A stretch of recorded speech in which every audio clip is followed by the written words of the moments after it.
There we go. Alright, now I think we're back in action. Alright, yeah, so, as I was saying, we're a little past 8 o'clock now, so let's go ahead and jump into things. Last time we finished our reading of Alice in Wonderland. It was a little bit more than a one session, little less than 2 session read. But that gave us plenty of time to chat and really just get a pulse on how things have been going for everybody and discuss the book and where we'll go from here on out. So tonight is a bit of an in-between transitionary read.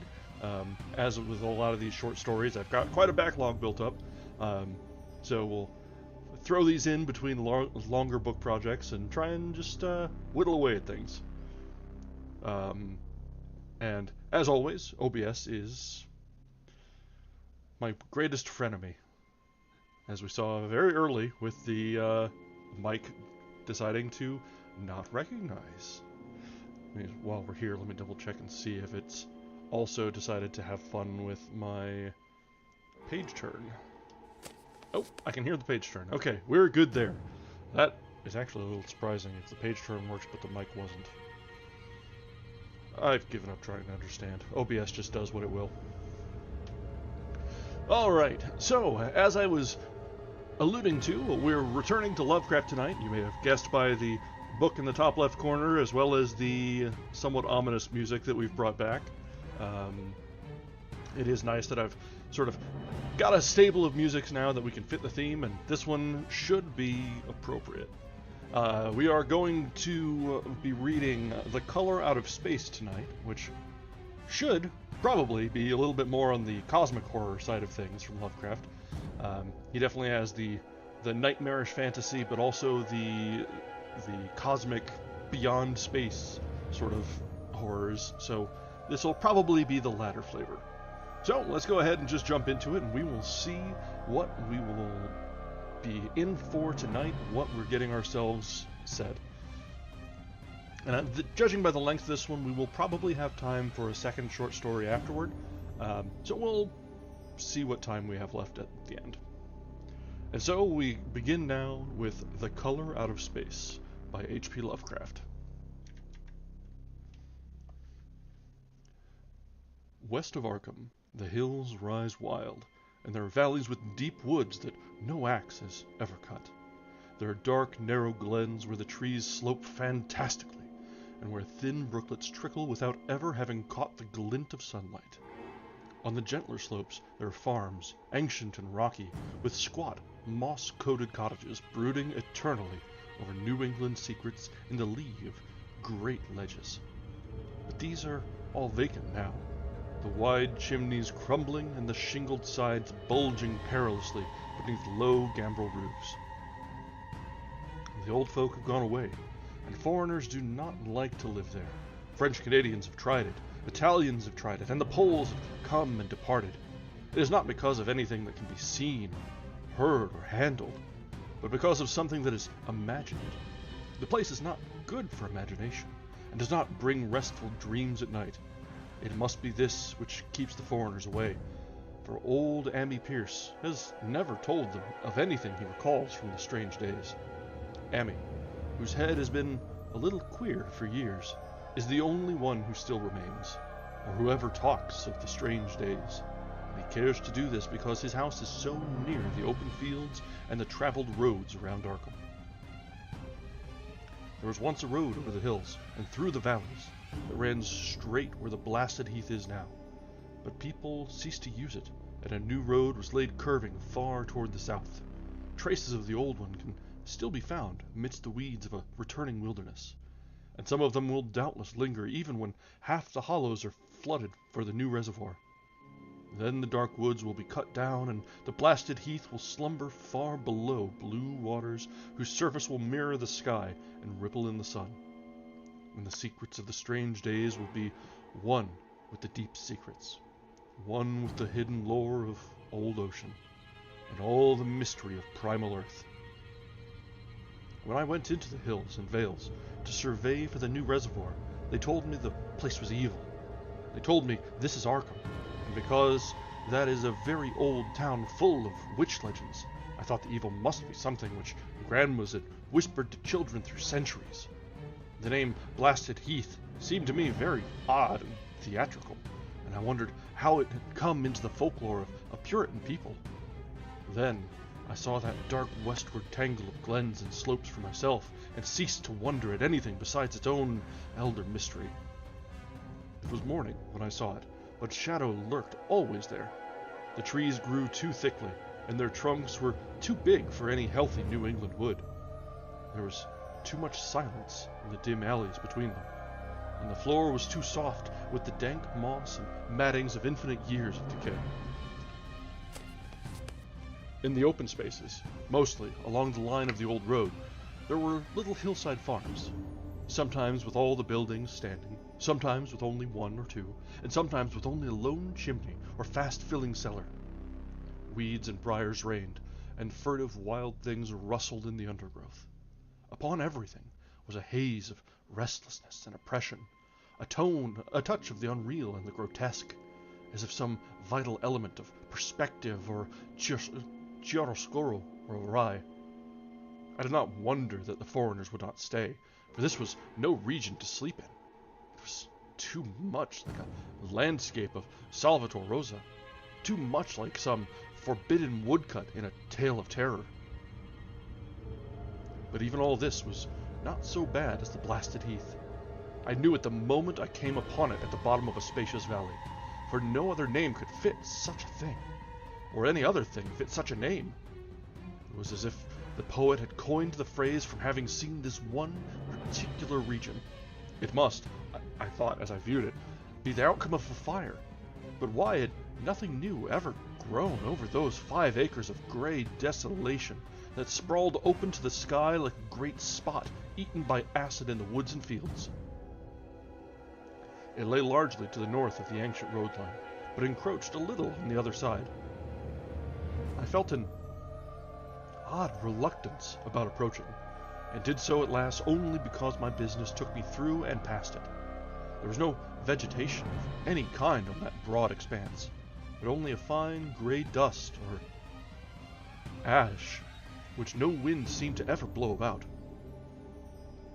The trees near it were sickly and stunted, and many dead trunks stood or lay rotting on my at the rim.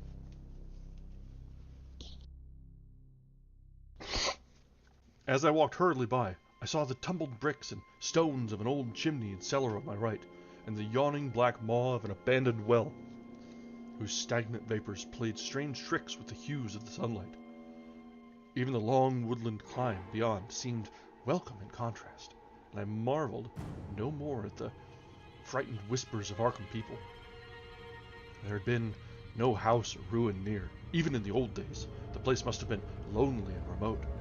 And at twilight, dreading to repass that ominous spot, I walked circuitously back to the town by the curving road on the south.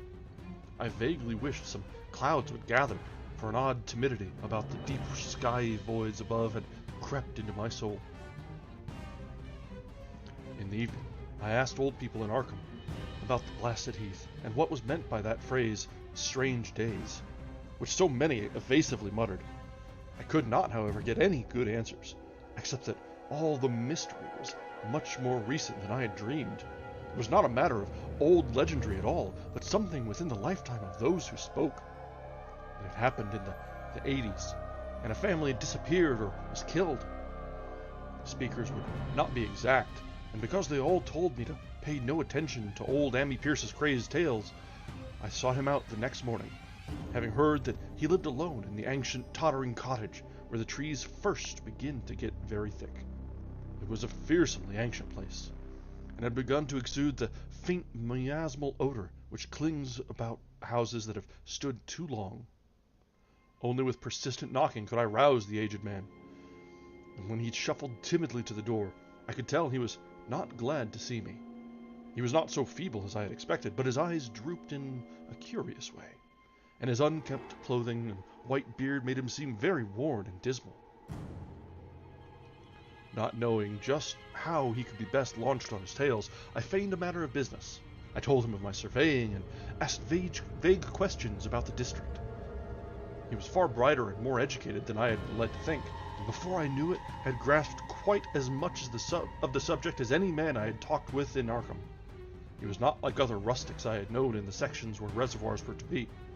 From him there were no protests at the miles of old wood and farmland to be blotted out, though perhaps there would have been had not his home laid outside the bounds of the future lake. Relief was all that he showed. Relief at the doom of the dark, ancient valleys through which he had roamed all his life. They were better underwater now. Better underwater since the strange days. And with this opening, his husky voice sank low, while his body leaned forward and his right forefinger began to point shakily and impressively.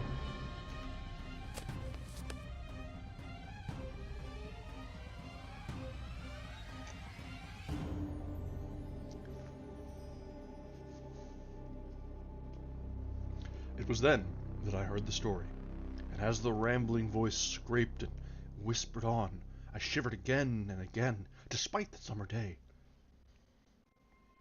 Often I had to recall the speaker from ramblings, piece out specific points which he knew only by a fading parrot memory of professors' talk, or bridge over gaps where his sense of logic and continuity broke down.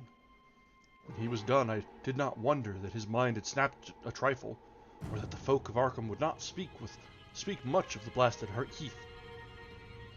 I hurried back before sunset to my hotel, unwilling to have the stars come out above me in the open, and the next day returned to Boston to give up my position. I could not go into that dim chaos of old forest and slope again, or face another time that gray blasted heath where the black well yawned deep beside the tumbled bricks and stones. The reservoir will soon be built now, and all those elder secrets will lie safe forever under watery fathoms. But even then, I do not believe I would like to visit that country by night, at least not when the sinister stars are out, and nothing could bribe me to drink the new city water of Arkham. It all began, old Amy said, with the meteorite. Before that time, there had been no wild legends at all since the witch trials. And even then, these western woods were not feared half so much as the small island in the Miskatonic, where the devil held court beside a curious stone altar older than the Indians. These were not haunted woods, and their fantastic dusk was never terrible till the strange days.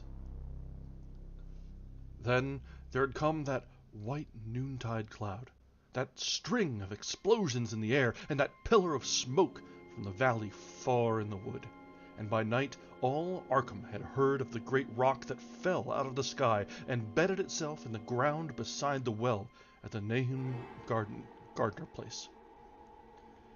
That was the house which had stood where the blasted heath was to come, the trim white Nahum Gardner house amidst its fertile gardens and orchards.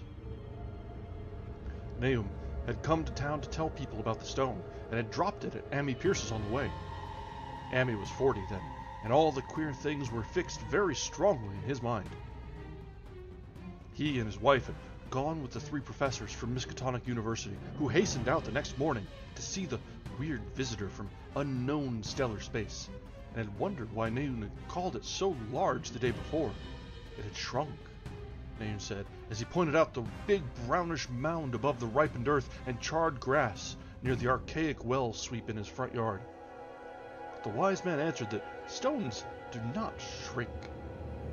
Its heat lingered persistently, and Nahum declared it had glowed faintly in the night. The professors tried it with a geologist's hammer and found it was oddly soft. It was, in truth, so soft as to be almost plastic, and they gouged rather than chipped a specimen to take back to the college for testing.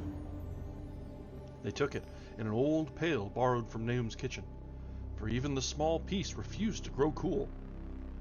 On the trip back, they stopped at Amy's to rest, and seemed thoughtful when Mrs. Pierce remarked that the fragment was growing smaller and burning the bottom of the pail. Truly, it was not large, but perhaps they had taken less than they thought. The day after that, all this was in June of '82, the professors had trooped out again in a great excitement. As they passed Amy's, they told him what queer things the specimen had done, and how it had faded wholly away when they put it in a glass beaker. The beaker had gone too, and the wise men talked of the strange stone's affinity for silicon. It had acted quite unbelievably in that well-ordered laboratory, doing nothing at all and showing no occluded gases when heated on charcoal, being wholly negative in the borax bead, and soon proving itself absolutely non-volatile at any producible temperature, including that of the oxyhydrogen blowpipe. On an anvil, it appeared highly malleable, and in the dark its luminosity was very marked. Stubbornly refusing to grow cool, it soon had the college in a state of real excitement. When upon heating before the spectroscope, it displayed shining bands unlike any known colors of the normal spectrum. There was much breathless talk of new elements, bizarre optical properties, and other things which puzzled men of science are wont to say when faced by the unknown. Hot as it was, they tested it in a crucible with all the proper reagents. Water did nothing. Hydrochloric acid was the same. Nitric acid and even aqua regia merely hissed and spattered against its torrid invulnerability. Amy had difficulty in recalling all these things, but recognized some solvents as I mentioned them in the usual order of use. There were ammonia and caustic soda, alcohol and ether, nauseous carbon disulfide, and a dozen others. But although the weight grew steadily less as time passed, and the fragments seemed to be slightly cooling, there was no change in the solvents to show that they had attacked the substance at all. It was a metal, though. Beyond a doubt, it was magnetic, for one thing, and after its immersion in the acid solvents, there seemed to be faint traces of the Widmanstatten figures found on meteoric iron. When the cooling had grown very considerable, the testing was carried on in glass. It was in a glass beaker that they left all the chips made of the original fragment during the work. The next morning, both chips and the beaker were gone without trace, and only a charred spot marked the place on the wooden shelf where they had been. All this the professors told Amy as they paused at his door, and once more he went with them to see the stony messenger from the stars, though this time his wife did not accompany him. It had now most certainly shrunk, and even the sober professors could not doubt the truth of what they saw. All around the dwindling brown lump near the well was a vacant space, except where the earth had caved in, and whereas it had been a good 7 feet across the day before, it was now scarcely 5. It was still hot, and the sages studied its surface curiously, as they detached another and larger piece with hammer and chisel. They gouged deeply this time, and as they pried away the smaller mass, they saw that the core of the thing was not quite homogeneous.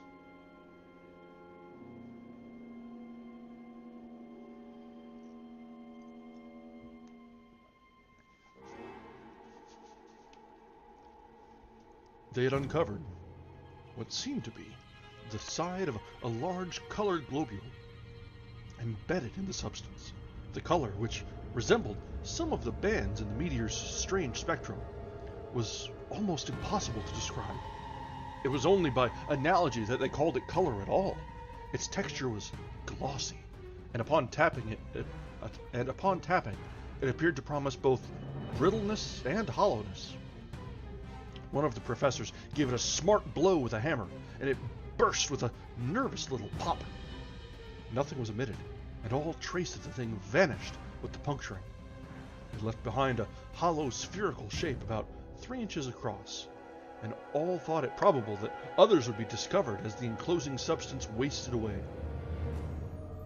Conjecture was vain, so after a futile attempt to find additional globules by drilling, the seekers left again with their new specimen, which proved, however, as baffling in the laboratory as its predecessor.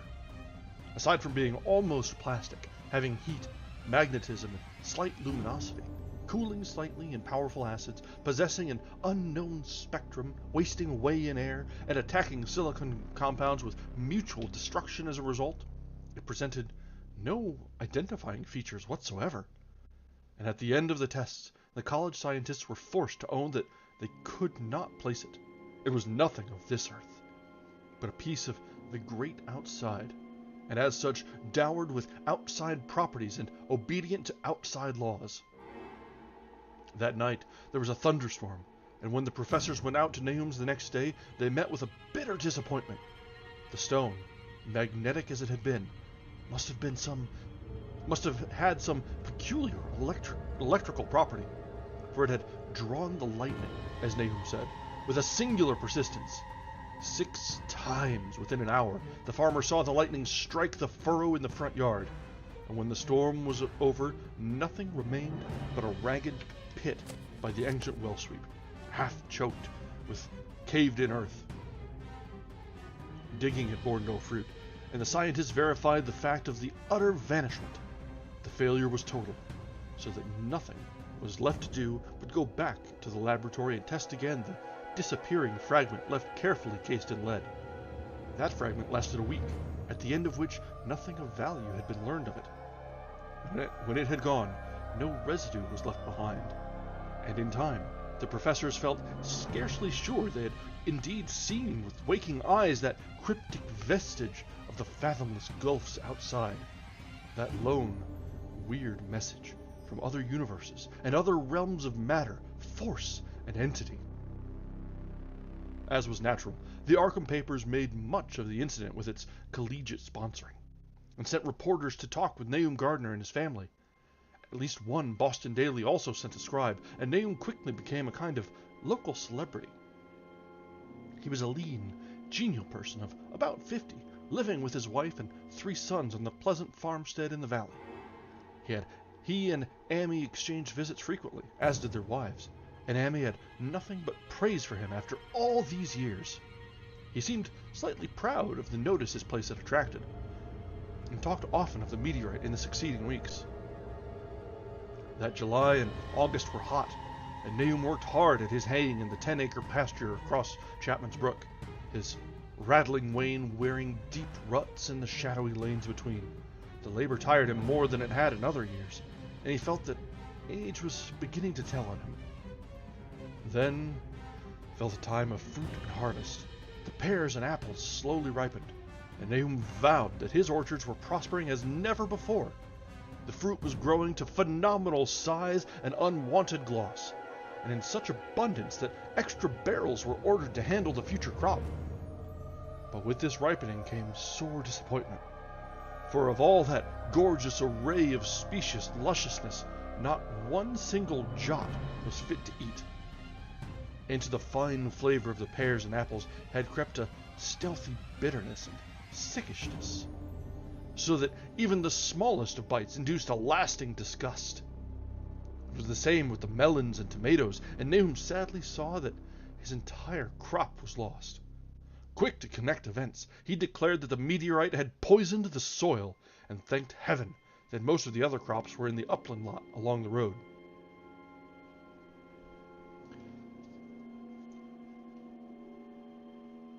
Winter came early and was very cold. Amy saw Nahum less often than usual, and observed that he had begun to look worried. The rest of his family, too, seemed to have grown taciturn, and were far from steady in their church-going or their attendance at the various social events of the countryside.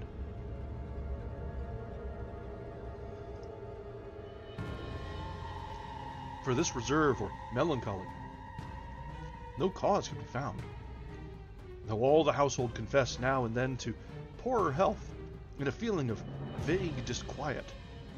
Nahum himself gave the most definite statement of anyone who said he was disturbed about certain footprints in the snow. There were the usual winter footprints of red squirrels, white rabbits, and foxes, but the brooding farmer professed to see something not quite right about their nature and arrangement. He was never specific, but appeared to think that they were not as characteristic of the anatomy of rabbits and habits of squirrels and rabbits and foxes as they ought to be. Amy listened without interest to this talk, until one night, when he drove past Nahum's house in his sleigh on the way back from Clark's Corners. There had been a moon, and a rabbit had run across the road, and the leaps of that rabbit were longer than either Amy or his horse liked. The latter, indeed, had almost run away when brought up by a firm rein. Thereafter, Amy gave Nahum's tales more respect, and wondered why the gardener dogs seemed so cowed and quivering every morning. They had, it developed, nearly lost the spirit to bark. In February, the McGregor boys from the Meadow Hill were out shooting woodchucks, and not far from the Gardner place bagged a very peculiar specimen. The proportions of its body seemed slightly altered in a queer way, impossible to describe, while its face had taken on an expression which no one ever saw in a woodchuck before. The boys were genuinely frightened, and threw the thing away at once, so that only their grotesque tales of it ever reached the people of the countryside. But the shying of horses near Nahum's house had now become an acknowledged thing, and all the basis for a cycle of whispered legend was fast taking form.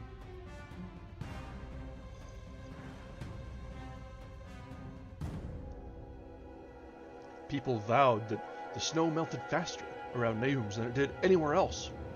And early in March, there was an odd discussion in Potter's General Store at Clark's Corners. Stephen Rice had driven past Gardner's in the morning and had noticed the skunk cabbages coming up through the mud by the woods across the road. Never were things of such size seen before, and they held strange colors that could not be put into any words. Their shapes were monstrous, and the horse had snorted at an odor which struck Stephen as wholly unprecedented. That afternoon, several persons drove past to see the abnormal growth, and all agreed that plants of that kind ought never to sprout in a healthy world. The bad fruit of the fall before was freely mentioned, and it went from mouth to mouth that there was poison in Nahum's ground. Of course it was the meteorite, and remembering how strange the men from the college had found that stone to be, several farmers spoke about the matter to them. One day, they paid Nahum a visit, but having no love of wild tales and folklore, were very conservative in what they inferred.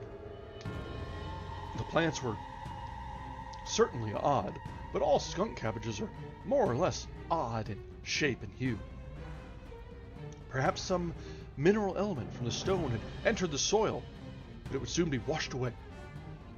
And as for the footprints and the frightened horses, of course, this was mere country talk, which such a phenomenon as the aerolite would be certain to start. There was really nothing for serious men to do in cases of wild gossip, for superstitious rustics will say and believe anything. And so all through the strange days the professors stayed away in contempt. Only one of them, when given 2 vials of dust for analysis in a police job over a year and a half later, recalled that the queer color of that skunk cabbage had been very like one of the anomalous bands of light shown by the meteor fragment in the college spectroscope, and like the brittle globule found embedded in the stone from the abyss. The samples in this analysis case gave the same odd bands at first, though later they lost the property. The trees budded prematurely around Nahum's, and at night they swayed ominously in the wind.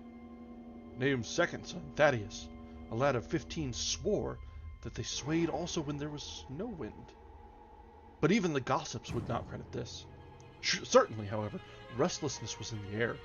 The entire Gardner family developed the habit of stealthy listening, though not for any sound which they could consciously name.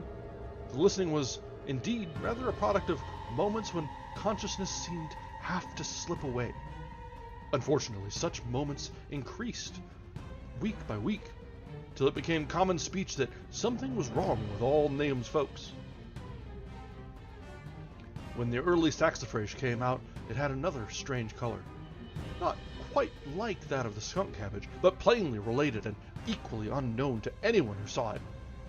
Nahum took some blossoms to Arkham and showed them to the editor of the Gazette, but that dignitary did no more than write a humorous article about them, in which the dark fears of rustics were held up to polite ridicule. It was a mistake of Nahum's to tell a stolid city man about the way the great overgrown mourning cloak butterflies behaved in connection with these saxifrages. April brought a kind of madness to the country folk, and began that disuse of the road past Nahum's which led to its ultimate abandonment. It was next the vegetation. All the orchard trees blossomed forth in strange colors, and through the stony soil of the yard and adjacent pasturage there sprang up a bizarre growth which only a botanist could connect with the proper flora of the region. No sane, wholesome colors were anywhere to be seen, except in the green grass and leafage, but everywhere were those hectic and prismatic variants of some diseased, underlying primary tone without a place among the known tints of earth. The Dutchman's breeches became a thing of sinister menace, and the bloodroots grew insolent in their chromatic perversion. Amy and the gardeners thought that most of the colors had a sort of haunting familiarity, and decided that they reminded one of the brittle globule in the meteor. Nahum plowed and sowed the 10-acre pasture and the upland lot, but did nothing with the land around the house. He knew it would be of no use, and hoped that the summer's strange growths would draw all the poison from the soil. He was prepared for almost anything now, and had grown used to the sense of something near him waiting to be heard. The shunning of his house by neighbors told on him, of course, but it told on his wife more. The boys were better off, being at school each day, but they could not help being frightened by the gossip. Thaddeus, an especially sensitive youth, suffered the most.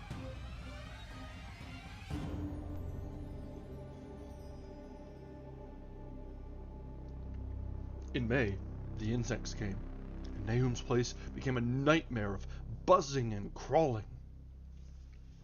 Most of the creatures seemed not quite usual in their aspects and motions, and their nocturnal habits contradicted all former experience. The gardeners took to watching at night, watching in all directions at random for something they could not tell what. It was then that all owned that Thaddeus had been right about the trees. Mrs. Gardner was the next to see it from the window as she watched the swollen boughs of a maple against a moonlit sky. The boughs surely moved, and there was no wind. It must be the sap. Strangeness had come into everything growing now. Yet it was none of Nahum's family at all who made the next discovery. Familiarity had dulled them, and what they could not see was glimpsed by a timid windmill salesman from Bolton, who drove by one night in ignorance of the country legends. What he told in Arkham was given a short paragraph in the Gazette, and it was there that all the farmers, Nahum included, saw it first. The night had been dark and the buggy lamps faint, but around a farm in the valley, which everyone knew from the account must be Nahum's, the darkness had been less thick. A dim, though distinct luminosity seemed to inhere in all the vegetation, grass, leaves, and blossoms alike. While at one moment a detached piece of the phosphorescence appeared to stir furtively in the yard near the barn. The grass had so far seemed untouched, and the cows were freely pastured in the lot near the house, but toward the end of May the milk began to be bad. Then Nahum had the cows driven to the uplands, after which this trouble ceased. Not long after this change in grass and leaves became apparent to the eye, all the verdure was going gray, and was developing a highly singular quality of brittleness. Amy was now the only person who ever visited the place, and his visits were becoming fewer and fewer. When school closed, the gardeners were virtually cut off from the world, and sometimes let Amy do their errands in town. They were failing curiously, both physically and mentally, and no one was surprised when the news of Mrs. Gardner's madness stole around. It happened in June, about the anniversary of the meteor's fall, and the poor woman screamed about things in the air which she could not describe. In her raving there was not a single specific noun, but only verbs and pronouns. Things moved and changed and fluttered, and ears tingled to impulses which were not wholly sounds. Something was taken away. She was being drained of something.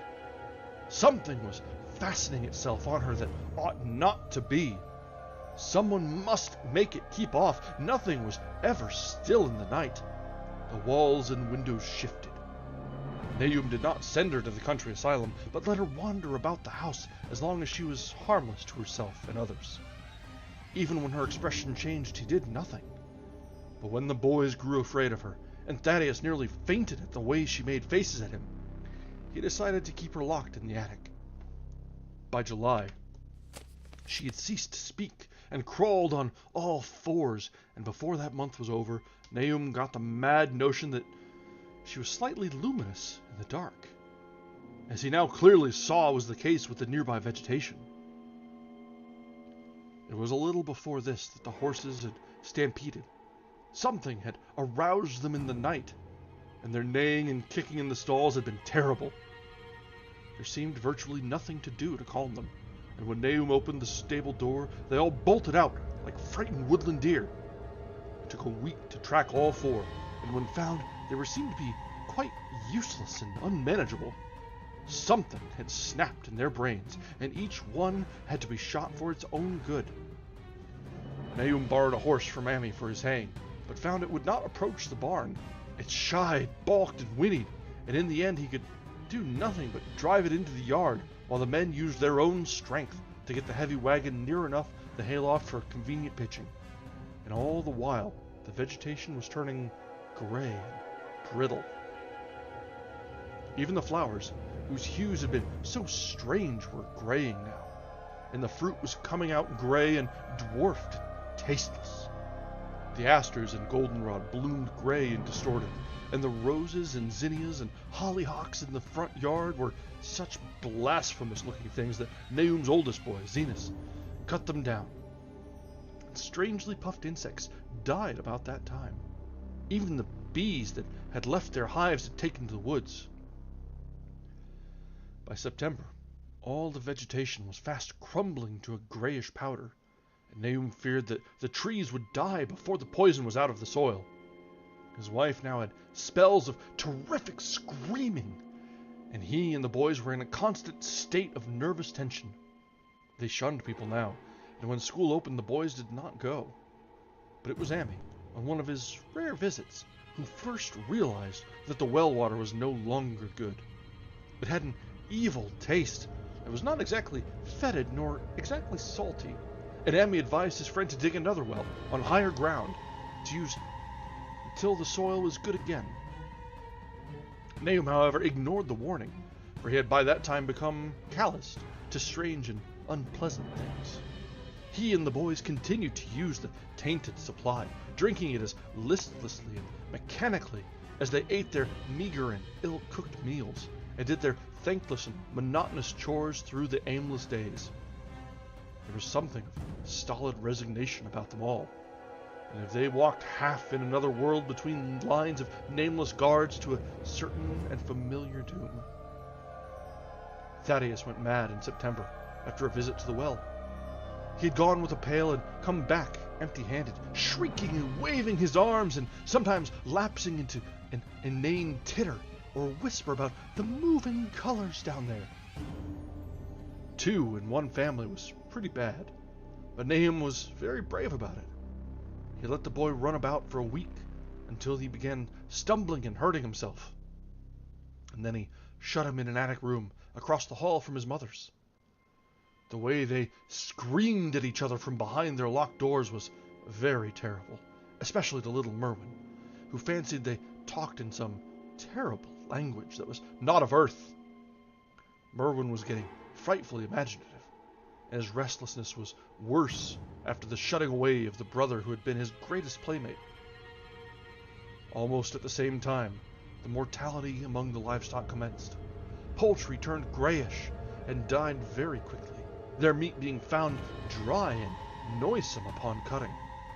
Hogs grew inordinately fat, then suddenly began to undergo loathsome changes, which no one could explain. Their meat was of course useless, and Nahum was at his wit's end. No rural veterinary would approach this place, and the city veterinary from Arkham was openly baffled. The swine began growing gray and brittle, and falling to pieces before they died, and their eyes and muzzles developed singular alterations. It was very inexplicable, for they had never been fed from the tainted vegetation. Then something struck the cows. Certain areas, or sometimes the whole body, would be uncannily shriveled or compressed. and atrocious collapses or disintegrations were common in the last stages, and death was always the result. There would be a graying and turning brittle, like that which beset the hogs.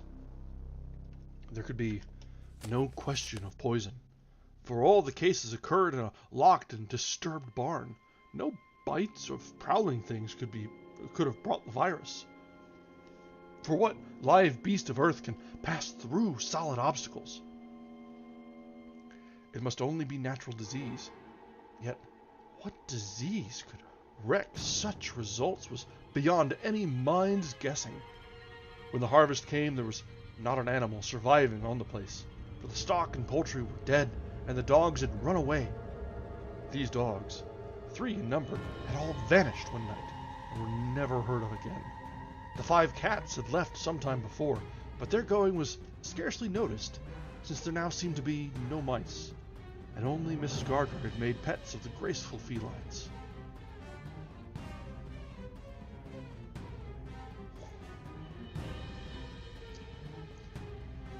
Quick aside before we resume. There is definitely something about these Lovecraft short stories that seems impending and unstoppable, implacable. Partly because it's not really broken up into chapters. There are little line breaks here and there, but it's just beat after beat after beat, and there's not really any stopping.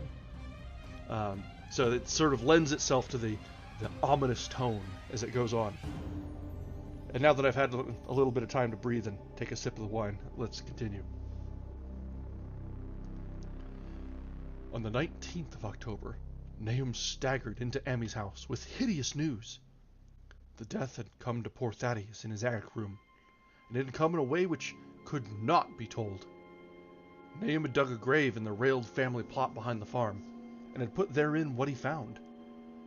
There could have been nothing from outside, for the small barred window and locked door were intact.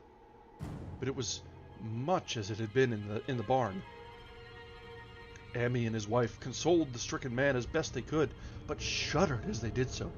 Stark terror seemed to cling round the Gardners and all they touched, and the very presence of one in the house was a breath from regions unnamed and unnameable.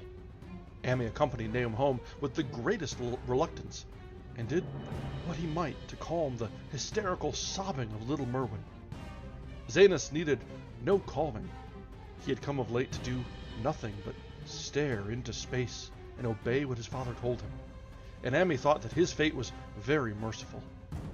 Now and then Merwin's screams were answered faintly from the attic, and in response to an inquiring look, Nahum said that his wife was getting very feeble. When night approached, Amy managed to get away, for not even friendship could make him stay in that spot when the faint glow of the vegetation began, and the trees may or may not have swayed without wind. It was really lucky for Amy that he was not more imaginative. Even as things were, his mind was bent ever so slightly. But he had been able to connect and reflect upon all the portents around him. He must inevitably have turned a total maniac. In the twilight he hastened home. The screams of the mad woman and the nervous child ring horrible in his ears.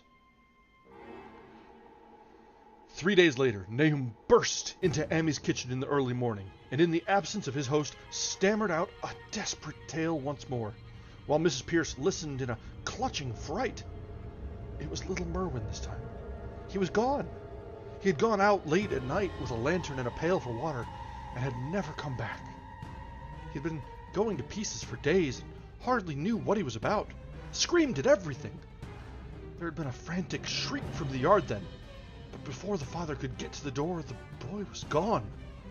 There was no glow from the lantern he had taken, and of the child himself, no trace.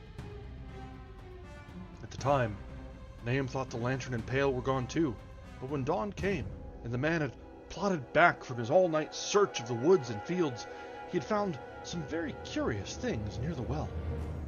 There was a crushed and apparently somewhat melted mass of iron, which had certainly been the lantern, while a bent pail and twisted iron hoops beside it, both half fused, seemed to hint at the remnants of the pail. That was all. Nahum was past imagining. Mrs. Pierce was blank, and Amy, when he had reached home and heard the tale, could give no guess.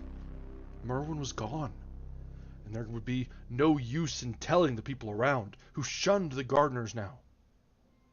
No use either in telling the city people at Arkham, who laughed at everything. Thad was gone, and now Merwin was gone. Something was creeping and waiting to be seen and heard. Nahum would go soon, and he wanted Amy to look after his wife and Zenas if they survived him. It must all be a judgment of some sort, though he could not fancy what for, since he had always walked uprightly in the Lord's ways so far as he knew.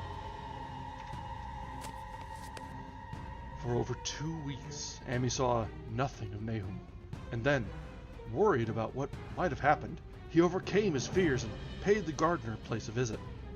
There was no smoke from the great chimney, and for a moment the visitor was apprehensive of the worst. The aspect of the whole farm was shocking.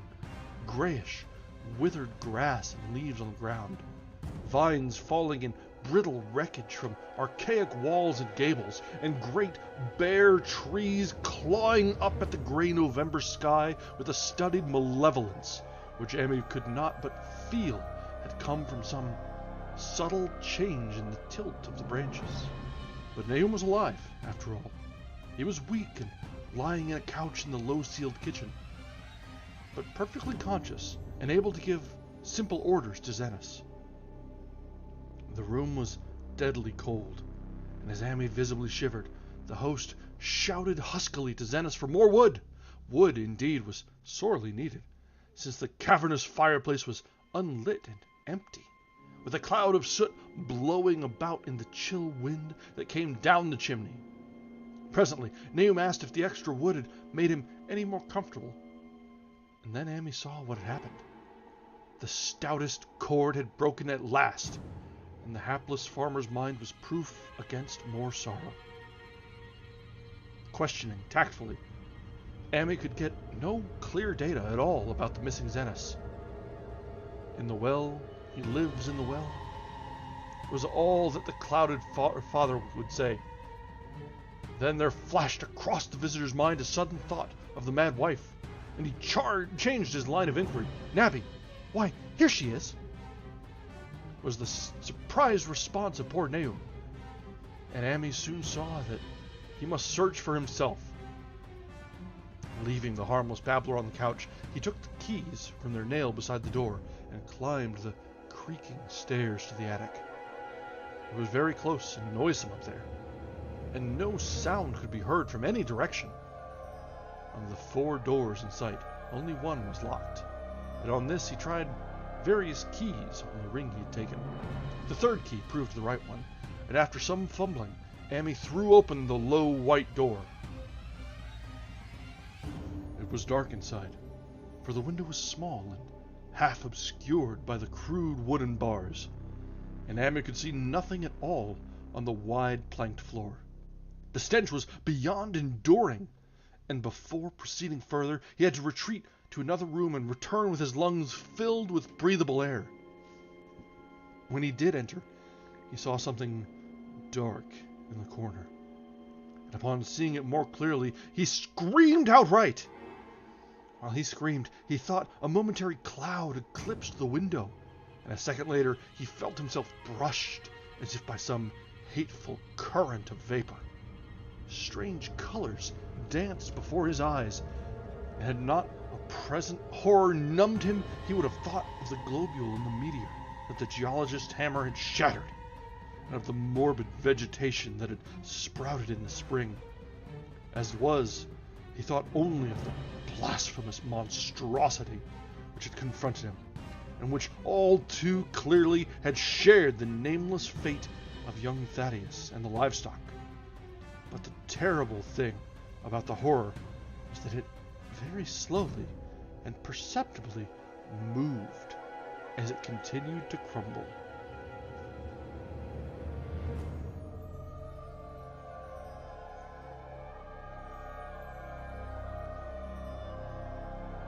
Amy would give me no added particulars of this scene, but the shape in the corners does not reappear in his tale as a moving object. There are things which cannot be mentioned, and what is done in common humanity is sometimes cruelly judged by the law.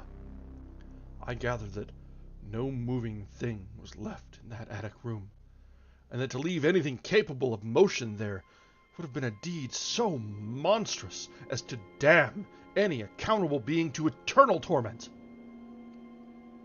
Anyone but a stolid farmer would have fainted or gone mad, but Amy walked conscious through that low doorway and locked the accursed secret behind him. There would be Nahum to deal with now. He must be fed and tended, and removed to some place where he could be cared for. Commencing his descent of the dark stairs, Amy heard a thud below him. He even thought a scream had been suddenly choked off, and recalled nervously the clammy vapor which had brushed by him in that frightful room above. What presence had his cry and entry started up? Halted by some vague fear, he heard still further sounds below. Indubitably, there was a sort of heavy dragging and a most detestably sticky noise, as of some fiendish and unclean species of suction. With an associative sense goaded to feverish heights, he thought unaccountably of what he had seen upstairs. Good God! What eldritch dream world was this into which he had blundered? He dared not move neither backward nor forward, but stood there, trembling at the black curve of the boxed-in staircase. Every trifle of the scene burned itself into his brain. The sounds, the sense of dread expectancy, the darkness, the steepness of the narrow steps, and, merciful heaven, the faint but unmistakable luminosity of all the woodwork in sight. Steps, sides, exposed lathes, and beams alike. Then there burst forth a frantic whinny from Amy's horse outside, followed at once by a clatter which told of a frenzied runaway. In another moment, horse and buggy had gone beyond earshot, leaving the frightened man on the dark stairs to guess what had sent them. But that was not all. There had been another sound out there, a sort of liquid splash. Water. It must have been the well. He had left Hero untied near it, and a buggy wheel must have brushed the coping and knocked in a stone. And still the pale phosphorescence glowed in that detestably ancient woodwork. God, how old the house was! Most of it built before 1700. A feeble scratching on the floor downstairs now sounded distinctly, and Amy's grip tightened on the heavy stick he had picked up in the attic for some purpose. Slowly nerving himself, he finished his descent and walked boldly toward the kitchen. But he did not complete the walk, because what he sought was no longer there. It had come to meet him, and it was still alive after a fashion. Whether it had crawled or whether it had been dragged by any external forces, Amy could not say, but the death had been at it. Everything had happened in the last half hour, but collapse, graying, and disintegration were already far advanced. There was a horrible bitterness, brittleness, and dry fragments were scaling off. Amy could not touch it, but looked horrifiedly into the distorted parody that had been a face. What was it? Nahum, what was it? He whispered, and the cleft, bulging lips were just able to crackle out a final answer. Nothing. Nothing. The color. It burns. Cold and wet, but it burns. It lived in the well. I seen it. The kind of smoke. Just like the flowers last spring, the well shone at night. Thad, Merwin, and Zenas. Everything alive, sucking the life out of everything. in that stone. It must have come in that stone, poisoned the whole place. Don't know what it wants. That round thing them men from the college dug out in the stone. They smashed it. It was that same color. Just the same. Like the flowers and plants. Must have been more of them. Seeds they growed. I seen it first time this week. Must have got strong on Zenas. He was a big boy, full of life. Beats down your mind and then gets you, burns you up in the well water. You was right about that. Evil water. Zenas never come back from the well. Can't get away. Draws you. You know something's coming, but 'tain't no use. I seen it time and again. Zenas was took. Whar's Nabby, Emmy? My head's no good. Don't know how long since I fed her. It'll get her if we ain't careful. Just a color. Her face is getting to have that color sometimes toward night. It burns and sucks. It came from some place where things ain't as they is here. One of them professors said so. He was right. Look out, Emmy. It'll do something more. Sucks the life out. But that was all. That which spoke could speak no more, because it had completely caved in. Amy laid a red checked tablecloth over what was left and reeled out the back door into the fields. He climbed the slope to the 10-acre pasture and stumbled home by the north road in the woods. He could not pass that well from which his horses had run away. He had looked at it through the window and had seen that no stone was missing from the rim. Then the lurching buggy had not dislodged anything after all. The splash had been something else. Something which went into the well after it had done with poor Nahum. When Amy reached his house, the horses and buggy had arrived before him and thrown his wife into fits of anxiety. Reassuring her without explanations, he set out at once for Arkham and notified the authorities that the Gardner family was no more.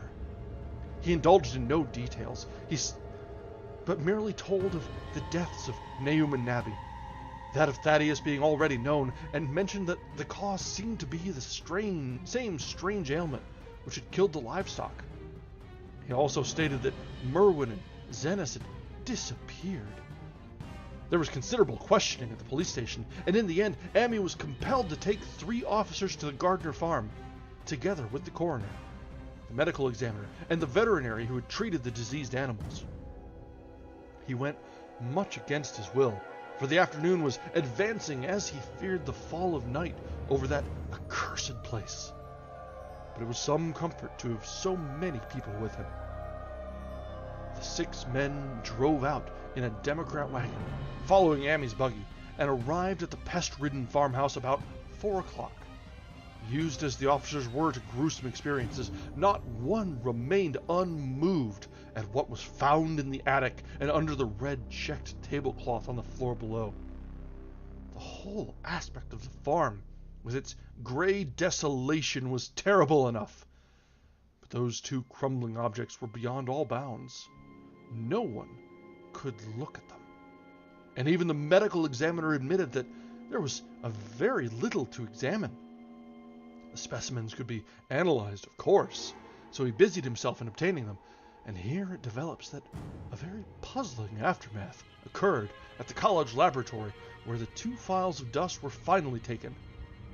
Under the spectroscope, both samples gave off an unknown spectrum, in which many of the baffling bands were precisely like those which the strange meteor had yielded in the previous year.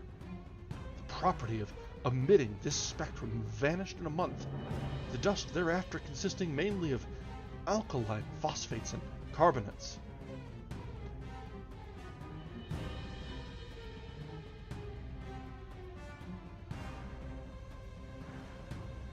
A quick aside in question. Did the the whispering bit when I was going over Nahum's last words come through all right on the mic, just making sure it picked up all right. I don't want to use that voice again if it doesn't come across the stream well.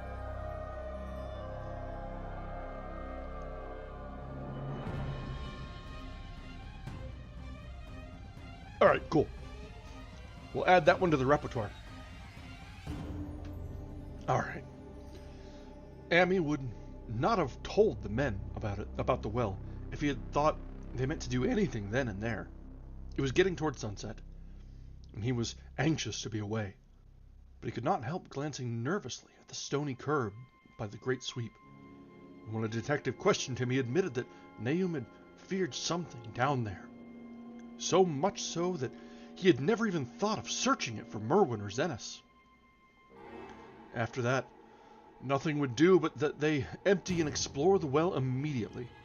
So Amy had to wait trembling while pail after pail of rank water was hauled up and splashed on the soaking ground outside.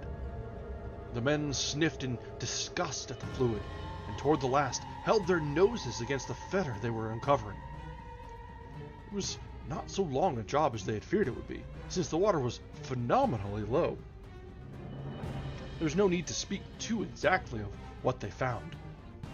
Merwin and Zenas were both there, in part, though the vestiges were mainly skeletal. There was also a small deer and a large dog in about the same state, and a number of bones of smaller animals. The ooze and slime at the bottom seemed inexplicably porous and bubbling, and a man who descended on handholds with a long pole that he could sink found that he could sink the wooden shaft to any depth in the mud of the floor without meeting any solid obstruction. Twilight had now fallen, and lanterns were brought from the house. Then, when it was seen that nothing further could be gained from the well, everyone went indoors and conferred in the ancient sitting room, while the intermittent light of a spectral half-moon played wanly on the gray desolation outside. The men were frankly nonplussed by the entire case, and could find no convincing common element to link the strange vegetable conditions, the unknown disease of livestock and humans, and the unaccountable deaths of Merwin and Zenas in the tainted well. They'd heard the common country talk, it's true, but could not believe that anything contrary to natural law had occurred. No doubt the meteor had poisoned the soil, but the illness of person and animals who had eaten nothing grown in that soil was another matter. Was it the well water? Very possibly. It might be a good idea to analyze it, but what peculiar madness could have made both boys jump into the well? Their deeds were so similar, and the fragments showed that they had both suffered from the gray, brittle death. Why was everything so gray and brittle? It was the coroner, seated near a window overlooking the yard, who first noticed the glow about the well. Night had fully set in, and all the abhorrent grounds seemed faintly luminous, with more than the fitful moonbeams. But this new glow was something definite and distinct, and appeared to shoot up from the black pit like a softened ray from a searchlight, giving dull reflections in the little ground pools where the water had been emptied. It had a very queer color, and as all the men clustered round the window, Amy gave a violent start, for this strange beam of ghastly miasma was to him of no unfamiliar hue. He had seen that color before, and feared to think what it might mean. He had seen it in the nasty brittle globule in that aerolite 2 summers ago, and had seen it in the crazy vegetation of the springtime, and had thought he had seen it for an instant that very morning against the small barred window of that terrible attic room where nameless things had happened. It had flashed there a second, and a clammy and hateful current of vapor had brushed past him, and then poor Nahum had been taken by something of that color. He had said so at the last, said it was like the globule in the plants. After that had come the runaway in the yard and the splash in the well, and now that well was belching forth to the night a pale, insidious beam of that same demoniac tint. It does credit to the alertness of Amy's mind that he puzzled even at that tense moment over a point which was essentially scientific. He could not but wonder at his gleaning of the same impression from a vapor glimpsed in the daytime against a window opening in the morning sky, and from a nocturnal exhalation seen as phosphorescent mist against the black and blasted landscape. It wasn't right. It was against nature, and he thought of those terrible last words of his stricken friend. It come from some place where things ain't as they is. Here, one of them professors said so. All three horses outside, tied to a pair of shriveled saplings by the road, were now neighing and pawing frantically. The wagon driver started for the door to do something, but Amy laid a shaky hand on his shoulder. "Don't go out there," he whispered. "There's more to this now nor what we know." Nahum said something lived in the well that sucks your life out. He said it must be something growed from a round ball like one we all seen in the meteor stone that fell a year ago June. Sucks and burns, he said. It's just a cloud of color, like that light out there now, that you can hardly see and can't tell what it is. Nahum thought it feeds on everything living and gets stronger all the time. He said he's seen it this last week. It must be something from far away off in the sky, like the men from the college last year says the meteor stone was. The way it's made and the way it works ain't like no way of God's world. It's summit from beyond. So the men paused indecisively as the light from the well grew stronger and the hitched horses pawed and whinnied in increasing frenzy. It was truly an awful moment, with terror in that ancient and accursed house itself. 4 monstrous sets of fragments, 2 from the house and 2 from the well, in the wood shed behind, and that shaft of unknown and unholy iridescence from the slimy depths in front. Amy had restrained the driver on impulse, forgetting how uninjured he himself was after the clammy brushing of that colored vapor in the attic room. But perhaps it is just as well that he acted as he did. No one will ever know what was abroad that night. And though the blasphemy from beyond had not so far hurt any human of unweakened mind, there is no telling what it might not have done in that last moment. And with its seemingly increased strength and the special signs of purpose it was soon to display beneath the half-clouded moonlit sky.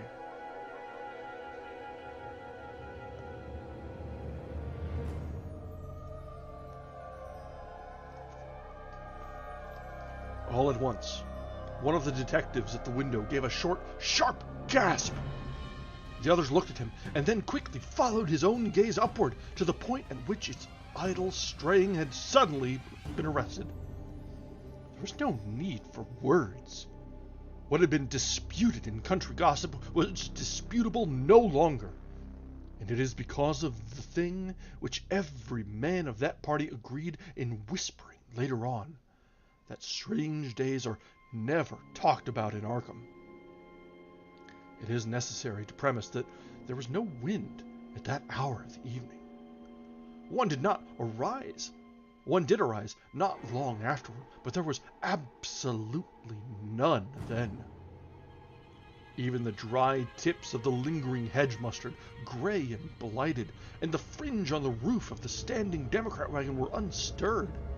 And yet, amid that tense, godless calm, the high, bare boughs of all the trees in the yard were moving.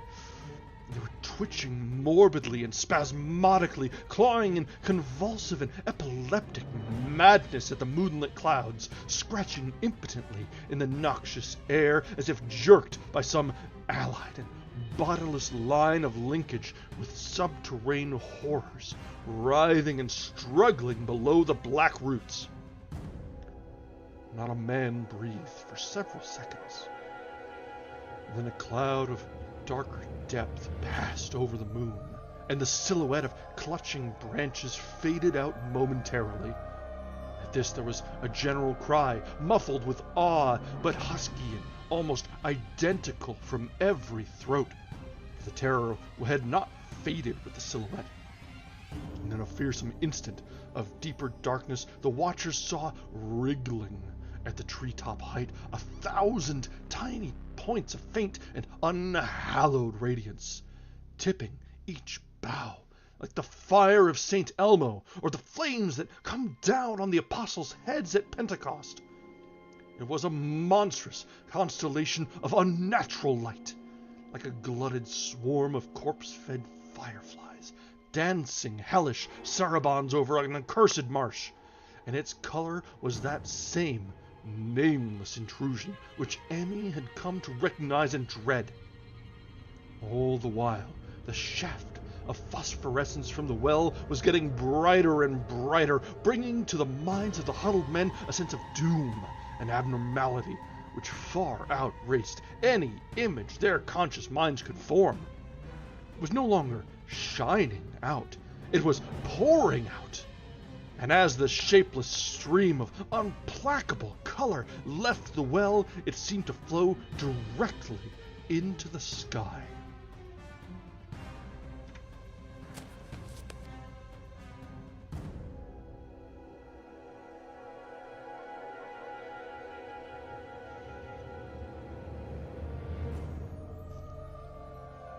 The veterinary shivered and walked to the front door to drop the heavy extra bar across it. Amy shook no less, and had to tug and point for lack of a controllable voice when he wished to draw notice to the growing luminosity of the trees. The neighing and stamping of the horses had become utterly frightful, but not a soul of that group in the old house would have ventured forth for any earthly reward. With the moments, the shining of the trees increased, while their restless branches seemed to strain more and more toward verticality. The wood of the well sweep was shining now, and presently a policeman dumbly pointed to some wooden sheds and beehives near the stone wall on the west. They were commencing to shine too, though the tethered vehicles of the visitors seemed so far unaffected. Then there was a wild commotion and clopping in the road, and as Amy quenched the lamp for better seeing, they realized that the span of frantic grays had broken their sapling and run off with the Democrat wagon. The shock served to loosen several tongues, and embarrassed whispers were exchanged. "It spreads on everything organic that's been around here," muttered the medical examiner. No one replied, but the man who had been in the well gave a hint that his long pole must have stirred up something intangible. "It was awful," he added. "There was no bottom at all, just ooze and bubbles and the feeling of something lurking under there." Amy's horse still pawed and screamed deafeningly in the road outside, and nearly drowned its owner's faint quaver as he mumbled his formless reflections. "It come from that stone. It growed down there. It got everything living. It fed itself on a mind and body. Thad and Merwin, Zenas and Abby, Nahum was the last. They all drank the water. It got strong on 'em. It come from beyond. Well, things ain't like they be here. Now it's going home." At this point, as the columns of unknown color flared suddenly stronger and began to weave itself into fantastic suggestions of shape which each spectator later described differently, there came from poor tethered hero such a sound as no man before or since ever heard from a horse. Every person in that low-pitched sitting room stopped his ears, and Amy turned away from the window in horror and nausea. Words could not convey it. When Amy looked out again, the hapless beast lay huddled, inert, on the moonlit ground between the splintered shafts of the buggy. That was the last of Hero, till they buried him next day. But the present was no time to mourn, for almost at this instant a detective silently called to attention something terrible in the very room with them. In the absence of the lamplight, it was clear that a faint phosphorescence had begun to pervade the entire apartment. It glowed on the broad planked floor where rag carpet left it bare, and shimmered over the sashes of the small paned windows. It ran up and down the exposed corner post, coruscated about the shelf and mantel, and infected the very doors and furniture. Each minute saw it strengthen, and at last it was very plain that healthy living things must leave that house. Amy showed them the back door and the path up through the fields to the 10-acre pasture. They walked and stumbled as in a dream, and did not dare look back till they were far away on the high ground. They were glad of the path, for they could not have gone the front way by that well. It was bad enough passing the glowing barn and sheds, and those shining orchard trees with their gnarled, fiendish contours, but thank heaven the branches did their worst twisting high up.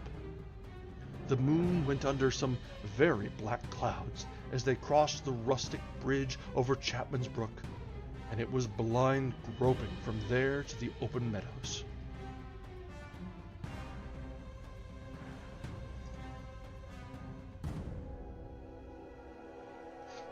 When they looked back toward the valley and the distant Gardner Place, at the bottom they saw a fearsome sight.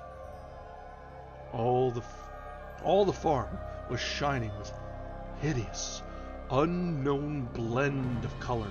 Trees, buildings, and even such grass and herbage as had not been wholly changed to lethal gray brittleness. The boughs were all straining upward, tipped with tongues of foul flame, and lambent tricklings of the same monstrous fire were creeping about the ridgepoles of the house, barn, and sheds.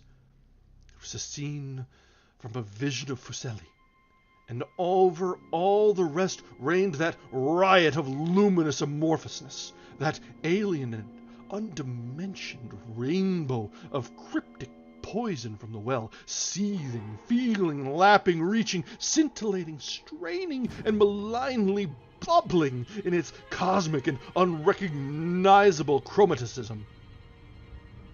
Then, without warning, the hideous thing shot vertically up toward the sky like a rocket or meteor, leaving behind no trail and disappearing through a round and curiously regular hole in the clouds before any man could gasp or cry out. No watcher can ever forget that sight, and Amy stared blankly at the stars of Cygnus, Deneb twinkling above the others, where the unknown color had melted into the Milky Way. But his gaze was, the next moment, called swiftly to earth by the crackling in the valley. It was just that, only a wooden ripping and crackling, and not an explosion, as so many others of the party vowed. Yet the outcome was the same.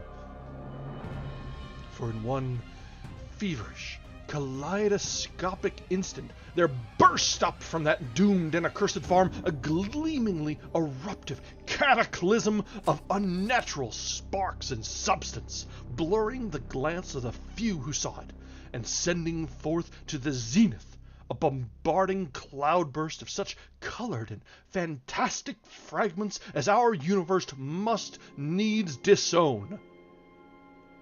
Through quickly reclosing vapors, they followed the great morbidity that had vanished, and in another second they had vanished too. Behind and below was only a darkness to which the men dared not return. and all about was a mounting wind which seemed to sweep down in black frore gusts from interstellar space. It shrieked and howled and lashed the fields and distorted woods in a mad cosmic frenzy, till soon the trembling party realized it would be no use waiting for the moon to show what was left down there at Nahum's. Too awed even to hint theories, the 7 shaking men trudged back toward Arkham by the North Road. Amy was worse than his fellows, and begged them to see him inside his own kitchen, instead of keeping straight on to town.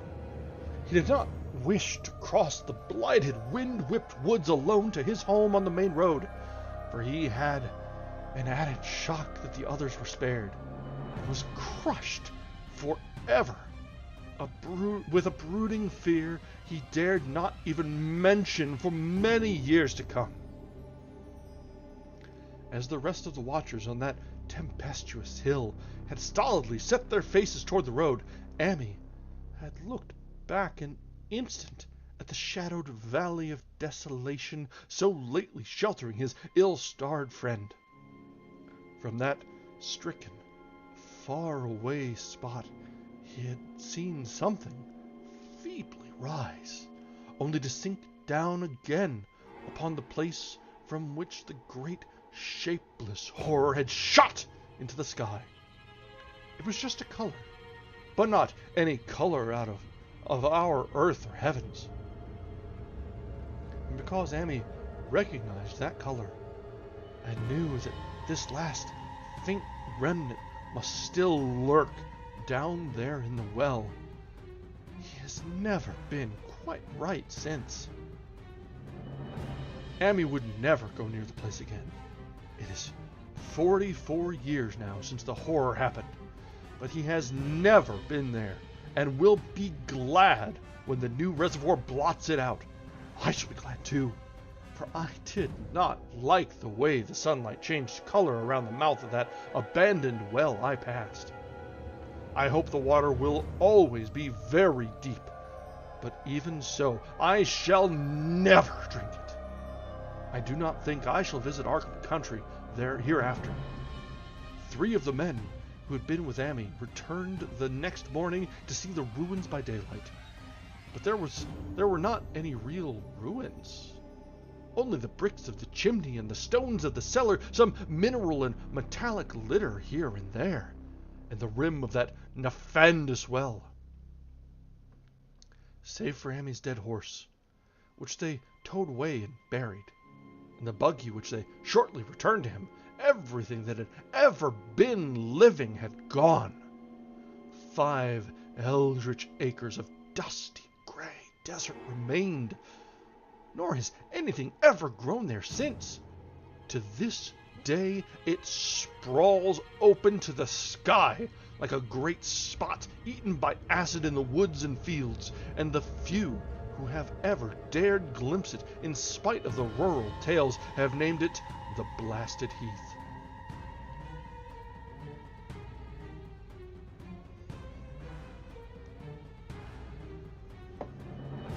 The rural tales are queer. They might be even queerer if city men and college chemists could be interested enough to analyze the water that from that disused well, or the gray dust that no wind seems to ever to disperse. Botanists, too, ought to study the stunted flora on the borders of that spot, for they might shed light on the country notion that the blight is spreading little by little, perhaps an inch a year. People say the color of neighboring herbage is not quite right in the spring, and that wild things leave queer prints in the light winter snow. Snow never seems quite so heavy on the Blasted Heath as it is elsewhere. Horses, the few that are left in this motor age, grow skittish in the silent valley, and hunters cannot depend on their dogs too near the splotch of grayish dust. They say the mental influences are very bad too. Numbers went queer in the years after Nahum's taking, and always they lacked the power to get away. Then the stronger-minded folk all left the region, and only the foreigners tried to live in the crumbling old homesteads. They would not stay, though, and one sometimes wonders what insight beyond ours their wild, weird stories of whispered magic have given them. Their dreams at night, they protest, are very horrible in that grotesque country, and surely the very look of the dark realm is enough to stir a morbid fancy. No traveler has ever escaped a sense of strangeness in those deep ravines, and artists shiver as they paint thick woods whose mystery is as much of the spirits as of the eye. I myself am curious about the sensation I derived from my one lone walk before Amy told me his tale. When twilight came, I had vaguely wished some clouds would gather, for odd timidity about the deep skyey voids above had crept into my soul. Do not ask me for my opinion. I do not know. That is all. There was no one but Amy to question, for Arkham people will not talk about the strange days, and all three professors who saw the aerolite and its colored globule are dead. There were other globules, depend upon that. One must have fed itself and escaped, and probably there was another, which was too late. No doubt it is still down the well. I know there was something wrong with the sunlight I saw above the miasmal brink. The rustics say the blight creeps an inch a year, so perhaps there is a kind of growth or nourishment even now. But whatever demon hatchling is there, it must be tethered to something, or else it would quickly spread. Is it fastened to the roots of those trees that claw the air? One of the current Arkham tales is about fat oaks that shine and move as they ought not to do at night. What it is, only God knows. In terms of matter, I suppose the thing Amy described would be called a gas? But this gas obeyed laws that are not of our cosmos. This was no fruit of such worlds and suns as shine on the telescopes and photographic plates of our observatories. This was no breath from the skies whose motion and dimensions our astronomers measure or deem too vast to measure. It was just a color out of space, a frightful messenger from unformed realms of infinity beyond all nature as we know it, from realms whose mere existence stuns the brain and numbs us with the black extra cosmic gulfs it throws open before our frenzied eyes. I doubt very much if Amy consciously lied to me, and I do not think his tale was all a freak of madness, as the townsfolk have forewarned. Something terrible came to the hills and valleys on that meteor. Something terrible. Though I know not in what proportion still remains. I shall be glad to see the water come. Meanwhile, I hope nothing will happen to Amy. He saw so much of the thing, and its influence was so insidious. Why has he never been able to move away? How clearly he recalled those dying words of Naum's. Can't get away. Drawsy. He knows summit's coming, but 'tain't no use. Emmy is such a good old man. When the reservoir gang gets to work, I must write the chief engineer to keep a sharp watch on him. I would hate to think of him as the gray, twisted, brittle monstrosity which persists more and more in troubling my sleep. The end.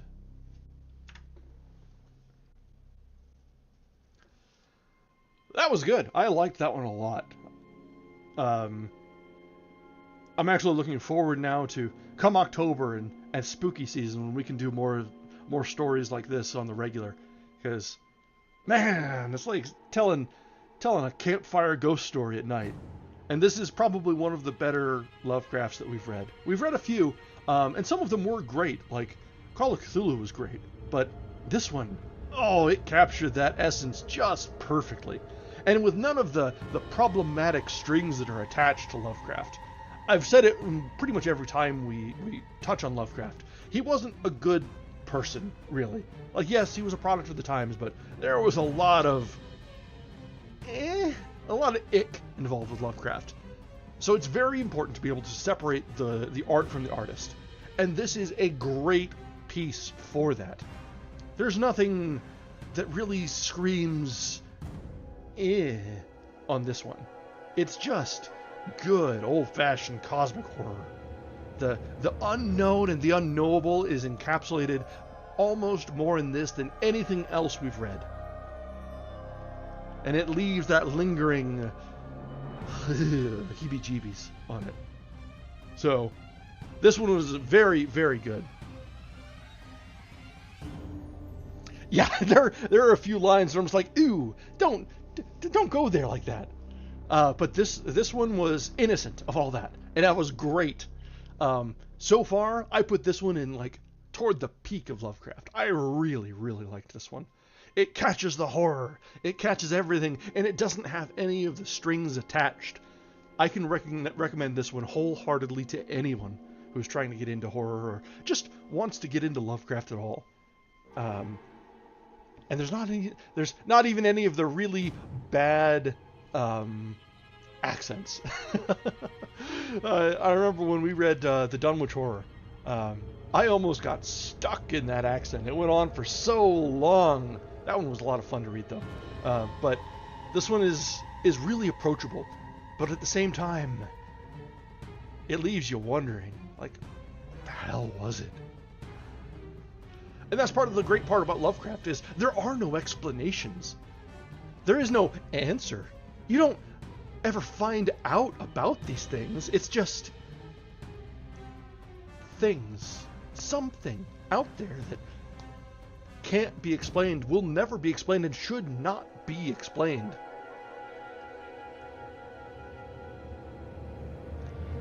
So there was a Nick Cage adaptation of this?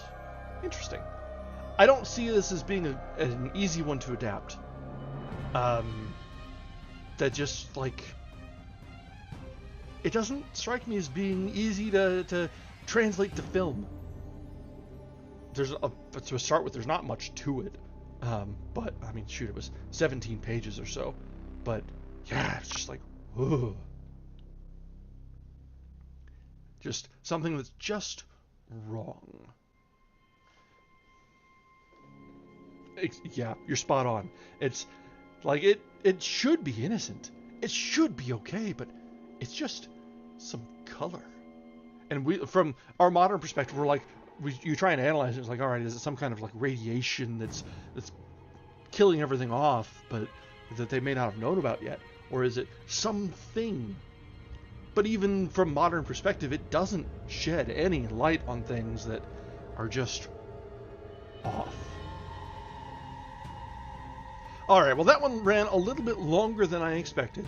I did really enjoy reading it, and I hope you guys enjoyed how I passed it along.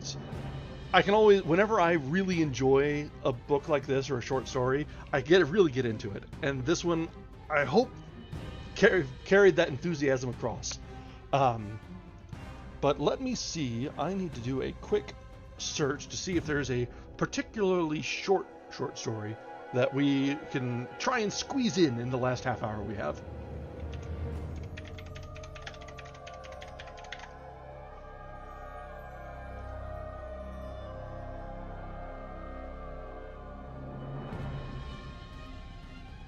Alright, well it sounds like Dagon might be one of the shortest. Let me see if I've got that one about.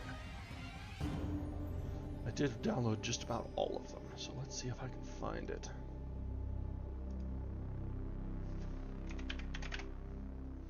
That one may have a different name. Neither is that.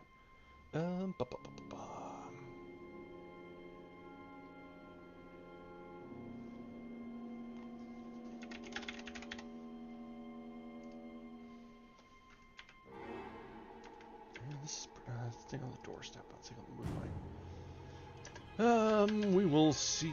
I wish there was a way to just sort by length on these.